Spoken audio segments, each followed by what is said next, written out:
একবার ভেবেছেন যে যেভাবে বর্ডার ক্রস করে অনুপ্রবেশ হয়েছে তার মধ্য দিয়ে একাধিক জঙ্গি সংগঠনের লোকজন আসেনি?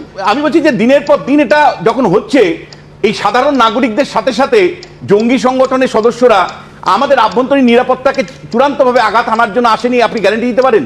একাধিক যে নাশকতামূলক কাজগুলো দেশের মধ্যে হয়েছে সেই ক্ষেত্রে আন্তর্জাতিক ইসলামিক সন্ত্রাসবাদীরা যে বর্ডার ক্রস করে ভারত বাংলায় আসেনি তা তো আপনি বলতে পারেন না। খাগড়াগড় থেকে শুরু করে একের পর এক যে ঘটনা, জঙ্গি সংগঠনের তৎপরতা, সেটা প্রমাণ করে যে কেবলমাত্র অনুপ্রবেশকারী সাধারণ মানুষ আসেনি, অনেক জঙ্গি সংগঠনগুলোর সদস্যরাও দ্বারাও কিন্তু বর্ডার ক্রস করে এসছে। জাতীয় নিরাপত্তার সাথে যে এটা খেলা হয়েছে এটা তো পরিষ্কার।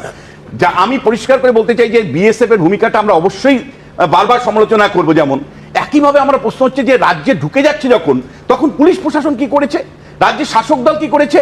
রাজ্যের যারা পঞ্চায়েত পুরসভা প্রায় 100% দখল করে আছেন, যে পঞ্চায়েত পুরসভাগুলো শাসক দলের দ্বারাই মাত্র চলে বিরোধী শূন্য করে, সেখানে কিভাবে একের পর এক পরিচয়পত্র তারা দাখিল করেছেন, কিভাবে তারা দিনের পর দিন আমাদের এই এলাকাগুলোতে বসবাসের আশ্রয় পেয়েছেন এবং ভোটার কার্ড তৈরি করে দিনের পর দিন নির্বাচনে অংশ নিয়েছেন। বিদেশি নাগরিকরা নির্বাচনে অংশ নিয়ে তারা সরকার তৈরি করছেন, এটা আমাদের জন্য লজ্জার নয়? এবং একই সাথে আপনাকে প্রশ্ন তুলতে চাই, যে রাজ্য সরকারের টাকার অভাব আছে সেখানে বিদেশিরা এসে ভাগ বসাচ্ছে, কোথাও লক্ষ্মীর ভান্ডারে, কোথাও কন্যাশ্রীর, কোথাও নানা রকম প্রকল্পের। তাহলে আমার রাজ্যের যারা প্রকৃত প্রয়োজন যারা, তারা তো বঞ্চিত হচ্ছে। ফলে ভোট ব্যাংকের রাজনীতি আপনি করেছেন, আপনি হয়তো জয়ী হচ্ছেন বারবার, কিন্তু দিনের শেষে কিন্তু আপনি কিন্তু দেশের নিরাপত্তার সাথে পরিষ্কার আপোষ করছেন একদিকে, আরেকদিকে সাধারণ নাগরিকদের যে সুযোগ সুবিধাগুলো পাওয়ার কথা ছিল তার থেকে তাদেরকে বঞ্চিত করে রেখেছেন। ফলে আপনারা যে এসআইআর এর বিরোধিতা করছেন, সেই বিরোধিতাটা কিন্তু আজকে দিনের আলোর মতন পরিষ্কার হয়ে যাচ্ছে যখন আমরা দেখতে পাচ্ছি অনেকেই আবার এইভাবে বলছে, সুমনদা এইটাই তো সুযোগ বেরিয়ে যাওয়ার, নাহলে বেরিয়ে আবার পরে যদি বেরিয়ে যেতে চাই তাহলে দালালকে আবার টাকা দিতে হবে, পরে বেরিয়ে গেলে দালালকে টাকা দিতে হবে। এই সুযোগে এখন বিএসএফ আর ওখান থেকে বিডিআর এর মধ্যে আলোচনা হচ্ছে, আমাদেরকে পুশব্যাক করছে, আমরা চলে যাচ্ছি।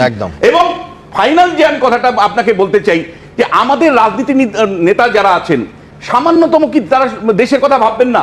সামান্যতম আমাদের রাজ্যের উন্নয়নের কথা ভাববেন না?